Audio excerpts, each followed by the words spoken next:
Dans cet épisode, je vais vous parler de quelle compagnie aérienne choisir pour se rendre en Chine. Je réponds à vos questions en vous présentant la Chine et le chinois tels que je les vois et tels que je les vis. Bienvenue dans la Chine, le chinois, comment c'est vraiment. Bonjour, c'est Cédric Beau, tu de la méthode Cramp et bienvenue dans l'épisode 110 de la Chine, le chinois comment c'est vraiment, hashtag LCLCCCV. On arrive bientôt sur l'été, moi j'ai plein de nouvelles choses qui vont arriver sur les sites, c'est un truc de malade. Et il va y avoir un petit peu moins d'épisodes de LCLCCV, mais il va y en avoir toujours fréquemment, au moins un par semaine, c'est le minimum que je me suis fixé. Mais je voulais vous prévenir, voilà, parce que je sais que vous êtes habitués au podcast plus tôt quotidien, ou une fois tous les 2 jours, quand je suis pas en vacances, ou quand il n'y a pas un petit creux, ou quand je suis malade, ou n'importe quoi.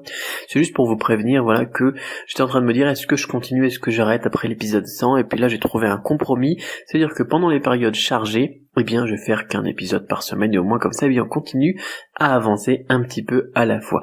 Ça me rappelle un proverbe dont j'ai oublié d'ailleurs le texte précis, mais bon, l'idée c'est de toujours avancer, même si on avance, eh bien petit à petit. Alors aujourd'hui j'ai une question de Hugo, question très intéressante qui se porte bien aussi justement sur le thème, eh bien des vacances. Alors, sa question est tout en chinois, je vais vous la dire en chinois, on en parlera ensuite en français. Donc sa question c'est 李老师你好，下个暑假我要参观中国，我去过北京，但是我不知道哪个航班是最便宜的，从巴黎到北京还是从巴黎到上海？谢谢你的回答。对不起，我的中文不太好，我在高中学中文，学了2年了，所以请用法文回答。Hugo. Alors, question, donc la question qui en français veut dire, eh bien, pendant les vacances, les grandes vacances qui arrivent, eh bien, moi je vais en Chine, je suis déjà allé à Pékin, mais je ne sais pas, eh bien, quelle est la compagnie aérienne la moins chère, la plus bon marché, littéralement, et est-ce que ce serait de partir, donc, d'arriver à Pékin, ou de Paris à Pékin, ou bien de Paris à Shanghai? Voilà, merci pour la réponse. Désolé, mon chinois n'est pas très bon, j'ai appris le chinois pendant 2 ans au lycée. Donc, s'il te plaît, utilise du français pour me répondre. Signé Hugo. Alors, question très très pertinente effectivement, parce que les billets d'avion c'est toujours un sacré budget, et c'est mieux quand on les paye 350 € plutôt que les payer 750 € ou 800 €, 1000 € ou des prix parfois complètement énormes. Comment est-ce que je fonctionne? Alors moi j'ai utilisé plusieurs fois des services où j'ai des gens qui étaient mandatés pour me chercher les vols les moins chers. Je les ai payés parce que bon, je prends souvent l'avion. Je les ai payés, je paye je crois à chaque fois 45 $ américains à chaque fois qu'ils me trouvaient un billet d'avion, et puis j'ai tout simplement analysé bien comment est-ce qu'ils faisaient, qu'est-ce qu'ils utilisaient comme outils pour pouvoir faire ensuite la même chose moi-même. Donc je vais vous donner les solutions qui vont vous permettre donc d'économiser la recherche, d'économiser du temps, et bien évidemment d'économiser aussi les 45 $ par billet d'avion. Alors ce que je recommande dans un premier temps, c'est de laisser tomber les moteurs habituels de recherche de billets d'avion, de comparateurs habituels, et de se concentrer sur le site qui s'appelle Skyscanner, SKYSCANNER si je ne m'abuse, qui existe donc dans toutes les langues possibles, qui va déjà nous donner les meilleurs tarifs possibles en fonction de tous les sites comparatifs de prix et toutes les compagnies qui existent. On trouve vraiment des trucs de malade, et en plus on peut aussi paramétrer des alertes pour qu'ils nous préviennent quand il y a un billet d'avion intéressant pour le vol que l'on prévoit en question.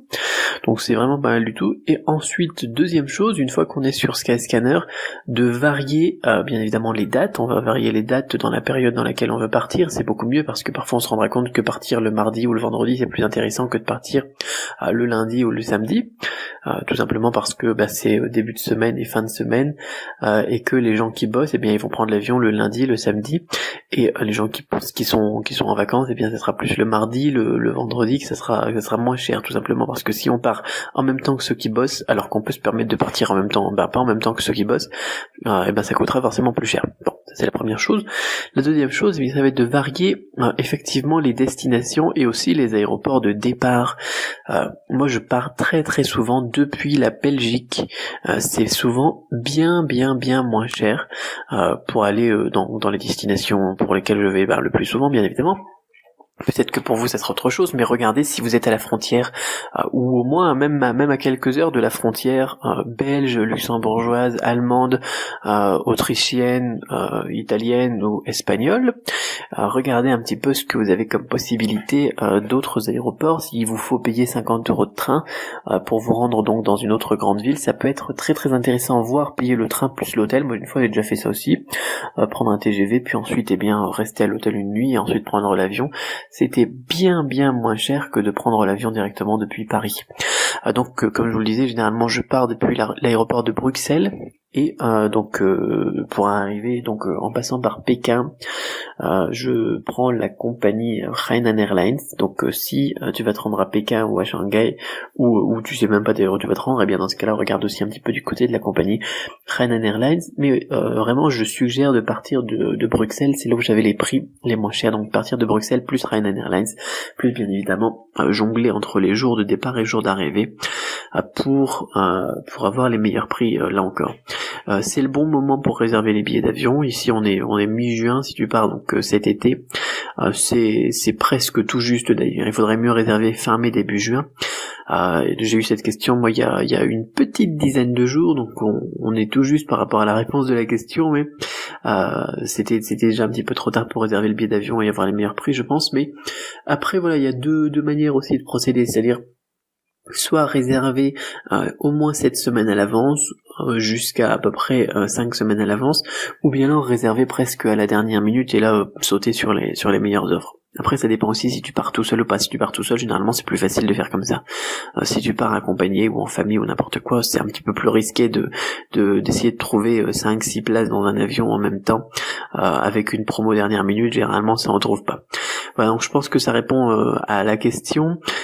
Première chose, donc l'outil Skyscanner. Deuxième chose, jongler avec les dates d'arrivée et de départ. Troisième chose, là tu jonglais avec les aéroports d'arrivée, mais jongle aussi avec les aéroports de départ. Généralement pour moi c'est ça qui a été le plus marquant au niveau du prix. Voilà, en première vue ton chinois est vraiment pas mal quand même pour quelqu'un qui a fait 2 ans au lycée à raison de probablement 3 heures par semaine. C'est pas mal du tout, donc félicitations, continue comme ça, et puis je te souhaite énormément de succès dans ton apprentissage du chinois et surtout un bon voyage. Voilà, si vous aussi vous avez des bons plans pour trouver des bons billets d'avion pas trop cher pour partir en Chine, n'hésitez pas à les laisser en commentaire aussi. Ça pourrait être bien sympa de partager aussi là aussi donc tous nos bons plans. Voilà. Si vous aussi vous avez une question, n'hésitez pas à la poser sur du-chinois.com/question. Je prendrai donc celle qui me motive le plus dans un premier temps bien évidemment, mais toutes les questions je les mets de côté pour y répondre un jour ou l'autre dans tous les cas. Mais bien évidemment si elle est en chinois ou s'il y a un truc marrant dedans ou n'importe quoi, bon généralement ça sort du lot, et tout ce qui sort du lot, il y a plus de chances que ça passe dans les épisodes. Mais bon, posez vos questions dans tous les cas, posez-les sur du-chinois.com/question, et puis on se retrouve dans un prochain épisode, donc probablement la semaine prochaine, lundi prochain. En attendant, gardez l'esprit ouvert et ensemble on tue les préjugés. Bye bye.